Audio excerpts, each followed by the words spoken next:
from the ghetto and I made over 60,000 in Forex profits under 2 weeks. If I can do it, so can you.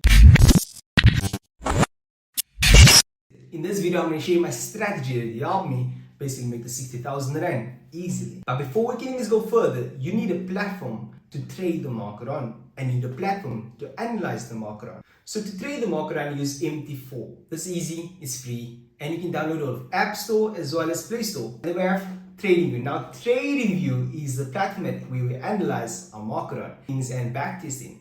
Now if you want the paid version like myself, there's a link in my description where you can sign up. Now before we go any further into how to get this holy grail strategy, it's not a holy grail, but how to get the strategy going, let me show you this account, okay? As you see over here, we have a live account, right? And you can see there's wins, there's losses. And most importantly, end of the day, as long through the losses, we become profitable. And this is key. You need a strategy that through the wins and losses, you will still become profitable. And understand that no strategy is a holy grail. There's no perfect strategy. But you need to understand that you need a strategy that will be profitable through the losses and the wins. Now, very important say I like to say one, read market data for what it is and not according to what you feel. And this is one of the keys that made me make the 60,000. So you thought I'm going to give you a free strategy without you liking this video? Like, comment, and subscribe. If you didn't do that, you are thin ass. Let's go. Thank you for liking. So guys, you can see we're on the chart, and very importantly, let's not waste time, go straight into it. One of the things to understand with the Forex market is that you want to understand the trend, and I always repeat this to people, the trend is your friend, right? Don't ever go against the trend. Now, I like to identify my trend on the 4 hour and 1 hour. This is all my 15 minute, 30 minute, and go for it. Anyway, there's trends on all time frame, but I like to go with the 4 hour time frame, okay? So on the 4 hour, you can identify your trend clearly. Once you've identified your trend clearly, and this is just an example, right, of what you can do is, you can identify a trend like this, okay? Very important thing is to understand that there's no right way to draw your trend line. There's no really right way. So long it makes sense to you, it's great. This is what makes sense to me, okay? And then once you're done with that, there's something called a counter trend. A counter trend is where you have your major trend, which is like up now, and a little counter trend where a small little pullback on the lower time frame, like this area here, this small pullback here. So what I'll do is I go to the 1 hour, and every time I identify this little counter trend, I will then draw a trend line. So I'll basically buy off this trend every time when it comes back. I'll buy every time, and it doesn't always have to touch, but I'm going to show you something. I always try to identify a counter trend. Now, what is the counter trend? Is this here, right? I'll just make it a little different color, but you can see once the market breaks out of that, I'm looking to buy. Okay, as you see, the market touches a trend line. There's another one there, breaks out, tests it, I start buying.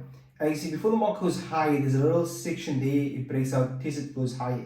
There's a little section there, the market breaks out and starts buying again. That's basically a counter trend. So I like to get at after the, or like get behind the trend line of the counter trend, I start buying.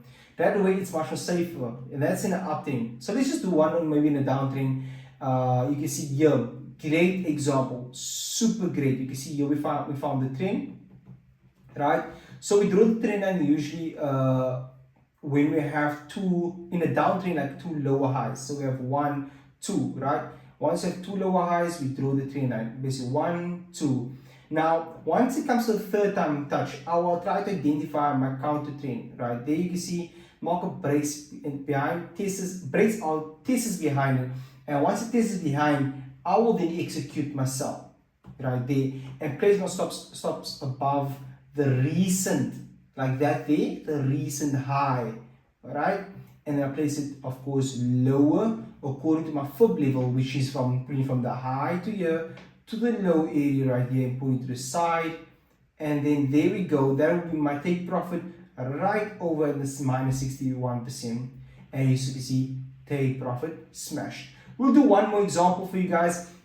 A very important thing is to remember, go to the 4 hour time frame, identify your trend. Once you have your trend, you will then go over, let's do this, right? So you can see over here on the 4 hour, we have the trend, right? Very important things to identify the trend. Then 1, 2. On the third touch, I want to see, let's go to the 1 hour. Was the counter trend before it came to the trend line? And once it breaks the counter trend, I'm going to start looking for the sell. As you can see, what has happened is you have that counter trend like that. Once the market breaks out of the counter trend, you then pull the Fibonacci from that high, right? Or look, where's the recent one? From this, the recent, what's higher? No, this is the most highest thing, right? And I pull it from the high to that low into the 78%. And then all I'll do is basically, sorry about that, take my sell, place the sell there, put the stop loss at that high, then top, right? And then basically target the low, which is going to be the minus 61%. Now, it's not always going to go all the way to the minus 61%. You need to basically watch market structure as you're in the trade. Don't marry the trade. Very important is not to marry the trade. When you're in the trade, right, evolve with market structure. The trade can change. The market can change while you're in the trade. And it's always important to actually watch the market as you're in the trade. Okay, so never marry in the trade. Always evolve with the structure while you're in the trade, not only when you're not in the trade. So let's say the market came all the way down. You saw the market rejected here, right? Here at this point, I would actually get out. Okay, let's say once the market just drops like this, I'm trailing my stops all the way in. Trailing my stops. If the market continues to drop, I'm gonna trail. This will probably stop me out right now. And look, it dropped down. It's fine. You're always gonna leave some money on the table. That's always gonna happen. And the funny fact is, Naomi just told me, my girlfriend just told me today, is that you're always gonna leave money on the table, and that happened today as well. But it's fine, you know, we always leave money on the table, and it's okay. That's how we bowl. We like bosses. We've come to the end, and I don't want you to miss me. Really, don't miss me. But if you want to see more of me, it's easy. Just literally comment down below, like this video, subscribe, and maybe I will show you more love by sharing more. And I actually have a great video for you guys. You know, I just bought myself a new damn property. Me and Naomi, we're living in our brand new property, and we so happy to, but I don't know what to say about. I don't know what to say, but that's how speeches it got me. Actually, I'm tired. Anyway, with that being said, guys, I'll see you guys in the next one. Cheers. Sign out, Shaquille Samani, Mento. Bang, bang.